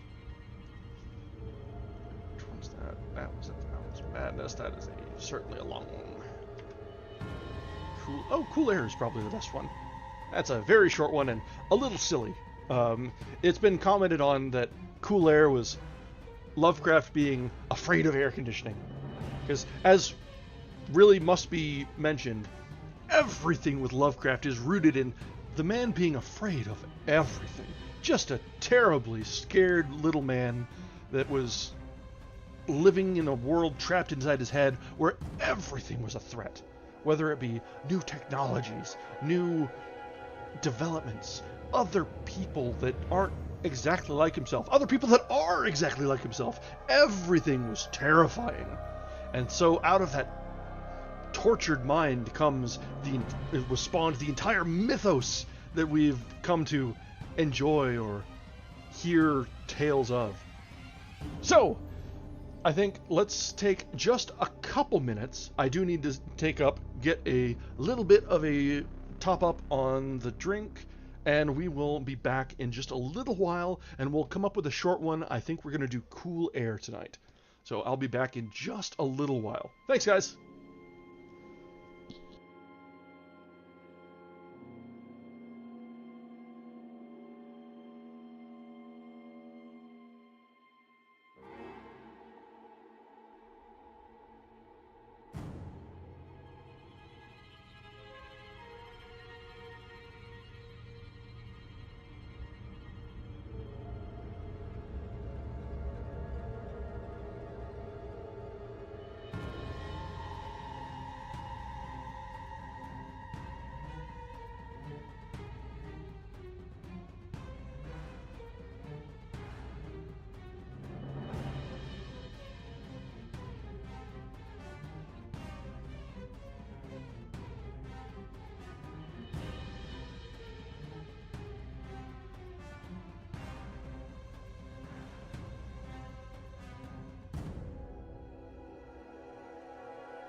Alright, we are back.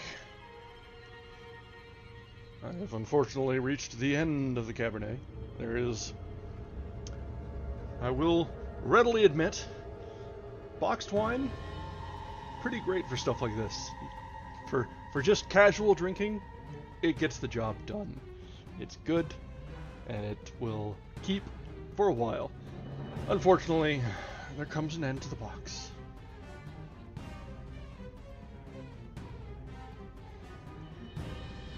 Alright. Oh, interesting. Yeah, so that's between him, yeah, product of his upbringing and... Yeah. Alright, so we are now coming to... Let me update the book label. We are now going to be reading... Cool Air, and I cannot type tonight. Let's move these a little bit, because that is not quite where I want it to be. Boop. Thanks, OBS. Alright, so we have Cool Air by H.P. Lovecraft. Looks like this one was originally published in 1939.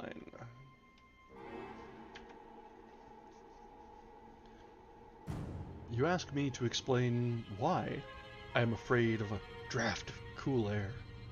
Why I shiver more than others upon entering a cold room, and seem nauseated and repelled when the chill of evening creeps through the heat of a mild autumn day. There are those who, I say, I respond to cold as others do to a bad odor, and I am the last to deny the impression. What I will do is to relate the most horrible circumstance I ever encountered, and leave it to you to judge whether or not this forms a suitable explanation of my peculiarity. It is a mistake to fancy that horror is associated inextricably with darkness, silence, and solitude. I found it in the glare of mid-afternoon, in the clangor of a metropolis, and in the teeming midst of a shabby and commonplace rooming house with a prosaic landlady and two stalwart men by my side. In the spring of 1923, I had secured some dreary and unprofitable magazine work in the city of New York, and being unable to pay any substantial rent, began drifting from one cheap boarding establishment to another in search of a room which might combine the qualities of decent cleanliness and endurable furnishings and a very reasonable price. It soon developed that I had only a choice between different evils. But after a time, I came upon a house in West 14th Street, which disgusted me much less than the others I had sampled. The place was a 4-story mansion of brownstone, dating apparently from the late 40s, and fitted with woodwork and marble whose stained and sullied splendor argued a descent from high levels of tasteful opulence. In the rooms, large and lofty, and decorated with impossible paper and ridiculously ornate stucco cornices, there lingered a depressing mustiness and hint of obscure cookery. But the floors were clean, and the linen tolerably regular, and the hot water not too often cold or turned off. So that I came to regard it as at least a bearable place to hibernate, until one might really live again. The landlady, a slatternly, almost bearded Spanish woman named Herrero, did not annoy me with gossip or with criticisms of the late-burning electric light in my third-floor front hall room, and my fellow lodgers were as quiet and uncommunicative as one might desire, being mostly Spaniards a little above the coarsest and crudest grade. Only the din of streetcars in the thoroughfare below proved a serious annoyance. I had been there about 3 weeks when the first odd incident occurred. One evening, at about 8, I heard a spattering on the floor and became suddenly aware that I had been smelling the pungent odor of ammonia for some time. Looking about, I saw that the ceiling was wet and dripping, the soaking apparently proceeding from a corner in the side toward the street. Anxiously, to stop the matter at its source, I hastened to the basement to tell the landlady, and was assured by her that the trouble would quickly be set right. "Dr. Munoz," she cried as she rushed upstairs ahead of me, "I have spilled his chemicals. He is too sick for doctor himself, sicker and sicker all the time. But he will not have no other for help. He is very queer in his sickness. All day he take funny smelling baths, and he cannot get excited or warm. All his own housework he do. His little room are full of bottles and machines, and he do not work as doctor. But he was great once. My father in Barcelona have heard of him. And only just now he fixed an arm of the plumber that got hurt of sudden. He never go out, only on roof. And my boy Esteban, he bring him his food and laundry and medicines and chemicals. My God, the sal ammoniac that man used for to keep them cool." Alright, quick aside. That wasn't all me. That was a written accent that I best interpreted. Not one of my best. Miss Herrero disappeared up the staircase to the 4th floor, and I returned to my room. The ammonia has ceased to drip, and as I cleaned up what had spilled and opened the window for air, I heard the landlady's heavy footsteps above me. Dr. Munoz I had never heard, save for certain sounds as of some gasoline-driven mechanism, since his step was soft and gentle. I wondered for a moment what the strange affliction of this man might be, and whether his obstinate refusal of outside aid were not the result of a rather baseless eccentricity. There is, I reflected tritely, an infinite deal of pathos in the state of an eminent person who has come down in the world. I might never have known Dr. Munoz, had it not been for the heart attack that suddenly seized me one forenoon as I sat writing in my room. Physicians had told me of the danger of those spells, and I knew there was no time to be lost. So remembering that what the landlady had said about the invalid's help of the injured workman, I dragged myself upstairs and knocked feebly at the door above mine. My knock was answered in good English by a curious voice, some distance to the right, asking my name and business, and these things being stated, there came an opening of the door next to the one I had sought. A rush of cool air greeted me, and though the day was one of the hottest of late June, I shivered as I crossed the threshold into a large apartment whose rich and tasteful decoration surprised me in this nest of squalor and seediness. A folding couch now filled its diurnal role of sofa, and the mahogany furniture, sumptuous hangings, old paintings, and mellow bookshelves all bespoke a gentleman's study rather than a boarding house bedroom. I now saw that the hall room above mine, the little room of bottles and machines which Miss Herrero had mentioned, was merely the laboratory of the doctor, and that his main living quarters lay in the spacious adjoining room whose convenient alcoves and large contiguous bathroom permitted him to hide all dressers and obtrusively utilitarian devices. Dr. Munoz most certainly was a man of birth, cultivation, and discrimination. The figure before me was short but exquisitely proportioned, and clad in somewhat formal dress of perfect fit and cut. A hybrid face of masterful, though not arrogant, expression was adorned by a short iron-gray full beard, and an old-fashioned pince-nez shielded the full dark eyes and surmounted an aquiline nose which gave a Moorish touch to a physiognomy otherwise dominantly Celt-Iberian. Thick, well-trimmed hair that argued the punctual calls of a barber was parted gracefully above a high forehead, and the whole picture was one of striking intelligence and superior blood and breeding. Nevertheless, as I saw Dr. Munoz in that blast of cold air, I felt a repugnance which nothing in his aspect could justify. Only his lividly inclined complexion and coldness of touch could have afforded a physical basis for this feeling. And even these things should have been excusable, considering the man's known invalidism. It might, too, have been the singular cold that alienated me, for such chilliness was abnormal on so hot a day. And the abnormal always excites aversion, distrust, and fear. I am sure it does, doesn't it? But repugnance was soon forgotten in admiration, for the strange physician's extreme skill at once became manifest, despite the ice-coldness and shakiness of his bloodless-looking hands.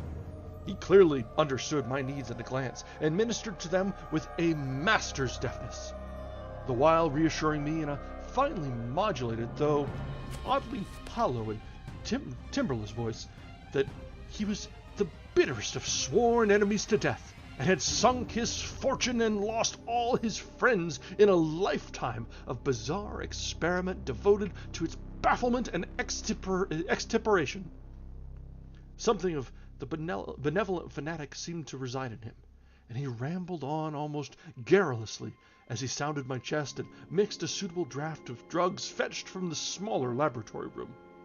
Evidently, he found the society of a well-born man a rare novelty in this dingy environment, and was moved to unaccustomed speech as memories of better days surged over him. His voice, if queer, was at least soothing, and I could not even perceive that he breathed as the fluent sentences rolled urbanely out. He sought to distract my mind from my own seizure by speaking of his theories and experiments, and I remember his tactfully consoling me about my weak heart by insisting that will and consciousness are stronger than organic life itself, so that if a bodily frame be but originally healthy and carefully preserved, it may, through a scientific enhancement of these qualities, retain a kind of nervous animation, despite the most serious impairments, defects, or even absences in the battery of specific organs. He might, he half-jestingly said, some day teach me to live, or at least to possess some kind of conscious existence, without any heart at all. For his part, he was afflicted with a complication of maladies requiring a very exact regimen, which included constant cold. Any marked rise in temperature might, if prolonged, affect him fatally, and the frigidity of his habitation, some 55 or 56 degrees Fahrenheit, was maintained by an absorption system of ammonia cooling, the gasoline engine whose pumps I had often heard in my room below. Relieved of my seizure in a marvelously short while, I left the shivery place a disciple and devotee of the gifted recluse. After that I paid him frequent overcoated calls, listening while he told of secret researches and almost ghastly results, and trembling a bit when I examined the unconventional and astonishingly ancient volumes on his shelves. I was eventually, I may add, almost cured of my disease for all time by his skillful ministrations. It seems that he did not scorn the incantations of the medievalists, since he believed these cryptic formulae to contain rare physiological stimuli which might conceivably have singular effects on the substance of a nervous system from which organic pulsations had fled. I was touched by his account of the aged Dr. Torres of Valencia, who had shared his earlier experiments and nursed him through the great illness of 18 years before, whence his present disorders had proceeded. No sooner had the venerable practitioner saved his colleague than he himself succumbed to the grim enemy he had fought. Perhaps the strain had been too great, for Dr. Munoz made it whisperingly clear, though not in detail, that the methods of healing had been most extraordinary, involving scenes and processes not welcomed by elderly and conservative Galens. As the weeks passed, I observed with regret that my new friend was indeed slowly but unmistakably losing ground physically. As Miss Herrero had suggested, the livid aspect of his countenance was intensified. His voice became more hollow and indistinct. His muscular motions were less perfectly coordinated, and his mind and will displayed less resilience and initiative. Of this sad change, he seemed by no means unaware, and little by little his expression and conversation both took on a gruesome irony, which restored in me something of the subtle repulsion I had originally felt. He developed strange caprices, acquiring a fondness for exotic spices and Egyptian incense until his room smelled like the vault of a sepulchred pharaoh in the Valley of Kings. At the same time, his demands for cold air increased, and with my aid he amplified the ammonia piping of his room and modified the pumps and feed of his refrigerating machine until he could keep the temperature as low as 34 or 40 degrees, and finally even 28 degrees, the bathroom and laboratory, of course, being less chilled, in order that water might not freeze, and that chemical processes might not be impeded. The tenant adjoining him complained of the icy air from around the connecting door, so I helped him fit heavy hangings to obviate the difficulty. A kind of growing horror of outre and morbid cast seemed to possess him. He talked of death incessantly, but laughed hollowly when such things as burial or funeral arrangements were gently suggested. All in all, he became a disconcerting and even gruesome companion. Yet in my gratitude for his healing, I could not well abandon him to the strangers around him, and was careful to dust his room and attend to his needs each day, muffled in a heavy ulster which I bought especially for the purpose. I likewise did much of his shopping, and gasped in bafflement at some of the chemicals he ordered from druggists and laboratory supply houses. An increasing and unexplained atmosphere of panic seemed to rise around his apartment. The whole house, as I have said, had a musty odor, but the smell in his room was worse, in spite of all the spices and incense, and the pungent chemicals of the now incessant baths which he insisted on taking unaided. I perceived that it must be connected with his ailment, and shuddered when I reflected on what that ailment might be. Mrs. Herrero crossed herself when she looked at him, and gave him up unreservedly to me, not even letting her son Esteban continue to run errands for him. When I suggested other physicians, the sufferer would fly into as much of a rage as he seemed to dare to entertain. He evidently feared the physical effect of violent emotion. Yet his will and driving force waxed rather than waned, and he refused to be confined to his bed. The lassitude of his earlier ill days gave place to a return of his fiery purpose, so that he seemed about to hurl defiance at the death demon even as that ancient enemy seized him. The pretense of eating, always curiously like a formality with him, he virtually abandoned, and mental power alone appeared to keep him from total collapse.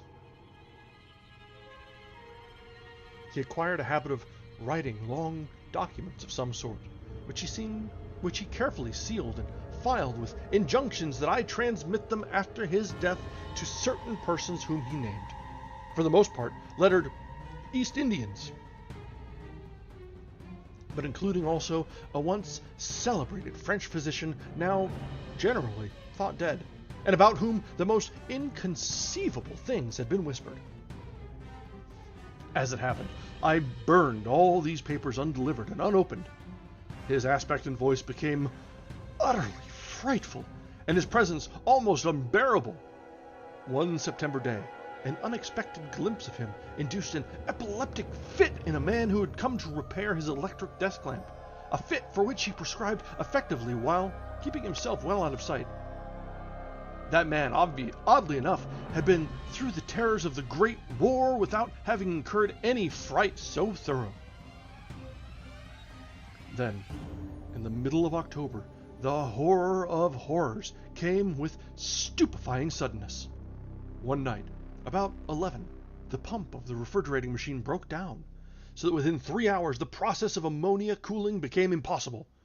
Dr. Munoz summoned me by thumping on the floor, and I worked desperately to repair the injury, while my host cursed in a tone whose lifeless, rattling hollowness surpassed description.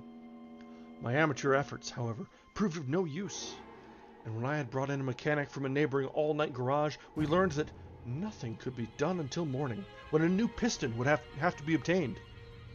The moribund hermit's rage and fear, swelling to grotesque proportions, seemed likely to shatter what remained of his failing physique.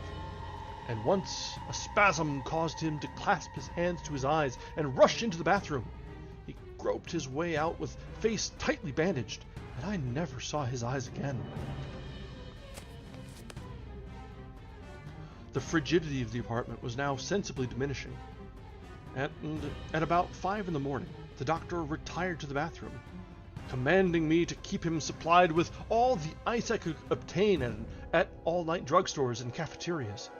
As I would return from my sometimes discouraging trip and lay my spoils before the closed bathroom door, I could hear a restless splashing within, and a thick voice croaking out the order for more, more.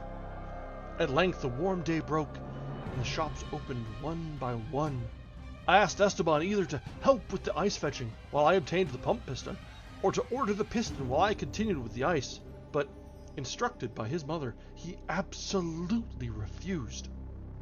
Finally, I hired a seedy-looking loafer, whom I encountered on the corner of 8th Avenue, to keep the patient supplied with ice from a little shop where I introduced him, and applied myself diligently to the task of finding a pump piston and engaging workmen competent to install it.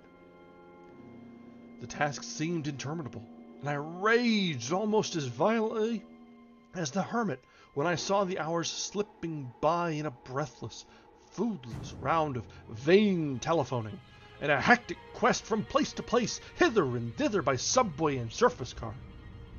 About noon, I encountered a suitable supply house far downtown, and at approximately 1:30 that afternoon arrived at my boarding place with the necessary paraphernalia and 2 sturdy and intelligent mechanics. I had done all I could, and hoped I was in time. Black terror, however, had preceded me. The house was in utter turmoil, and above the chatter of odd voices, I heard a man praying in a deep basso. Fiendish things were in the air, and lodgers told over the beads of their rosaries as they caught the odor from beneath the doctor's closed door. The lounger I had hired, it seems, had fled screaming and mad-eyed not long after his second delivery of ice, perhaps as a result of excessive curiosity. He could not, of course, have locked the door behind him, yet it was now fastened, presumably from the inside. There was no sound within, save a nameless sort of slow, thick dripping. Briefly consulting with Miss Herrero and the workman, despite a fear that gnawed my inmost soul, I advised the breaking down of the door, but the landlady found a way to turn the key from the outside with some wire device. We had previously opened the doors of all the other rooms on that hall and flung open all the windows to the very top. Now, noses protected by handkerchiefs, we tremblingly invaded the accursed south room, which blazed with the warm sun of early afternoon. A kind of dark, slimy trail led from the open bathroom door to the hall door, and thence to the desk, where a terrible little pool had accumulated. Something was scrawled there in pencil, in an awful, blind hand on a piece of paper, hideously smeared, as though by the very claws that traced the hurried last words. Then the trail led to the couch and ended unutterably. What was or had been on the couch I cannot and dare not say here, but this was what I shiveringly puzzled out on the sickly smeared paper before I drew a match and burned it to a crisp. What I puzzled out in terror as the landlady and 2 mechanics rushed frantically from that hellish place to babble their incoherent stories at the nearest police station. The nauseous words seemed well nigh incredible in that yellow sunlight, with the clatter of cars and motor trucks ascending clamorously from crowded 14th Street. Yet I confess that I believed them then. Whether I believe them now, I honestly do not know. There are things about which it is better not to speculate. And all that I can say is that I hate the smell of ammonia and grow faint at a draft of unusually cold air. The end, ran that noisome scrawl, is here. No more ice. The man looked and ran away. Warmer every minute, and the tissues can't last. I fancy you know what I said about the will and the nerves and the preserved body after the organs ceased to work. It was a good theory, and couldn't keep up indefinitely. There was a gradual deterioration I had not foreseen. Dr. Torres knew, but the shock killed him. He couldn't stand what he had to do. He had to get me in a strange, dark place. When he minded my letter and nursed me back, and the organs never would work again. It had to be done my way. Artificial preservation. For you see, I died that time 18 years ago. And that is the end of Cool Air.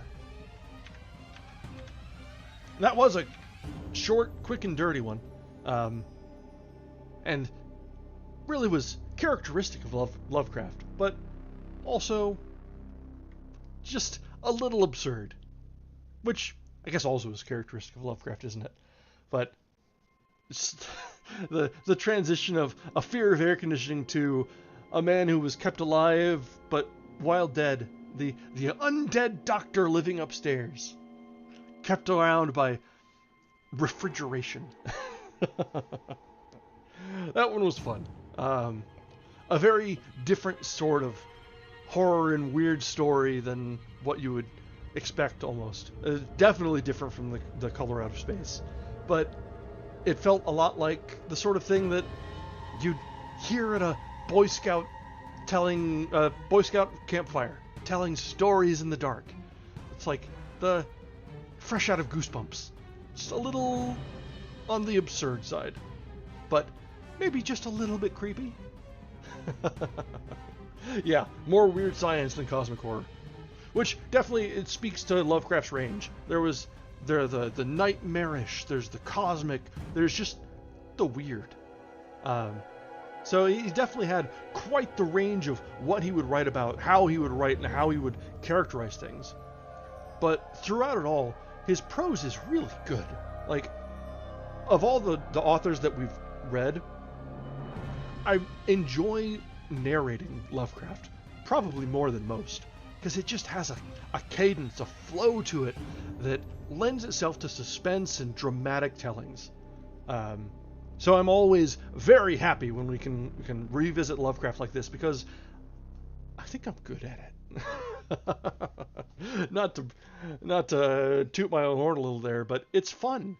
If we can really enjoy it, because it's just the way it's written and the way it's paced out, it's fun to read. So we'll come back to it sometime. We've got a lot of Lovecraft left. We do have the big one, the Mountains of Madness, that we'll come to with a dedicated session at some point. That's a longer one. It might even take 2, because I think it is even longer than Call of Cthulhu. But we'll save that for now. We'll come up with something to read come Tuesday. I'm not sure just yet. We do have a laundry list of suggestions, but if anyone else has any suggestions or requests or things they just want to hear read, drop them in a chat, drop them in a comment on the videos, drop them in Bluesky, or hit me up on Discord if you know me. We'll come up with something to read together. I'll come up with something pulled out of a hat if need be, but if anyone has anything in particular they would like to see read, go ahead and let us know, and we'll have some fun together. And I guess it's a little past time now since we're at the end of the video, but I'll do the YouTube thing. We are trying to grow our channel here, grow our little community. We have fun reading together and trying new works. So, if you haven't yet, I encourage you to drop a like and subscribe on the channel and the video, respectively. I guess that's not respectively, that's reversedly. They help the algorithm and help people discover us. So we'll see if we can gradually get some more people coming through and enjoying all these lovely classic works together.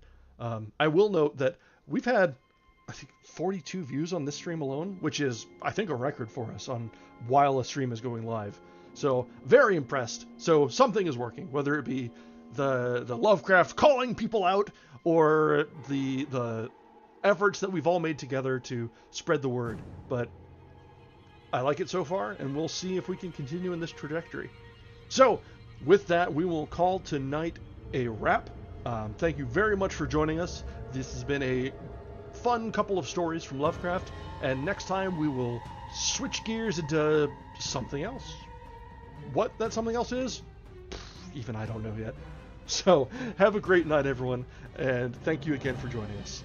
Bye now.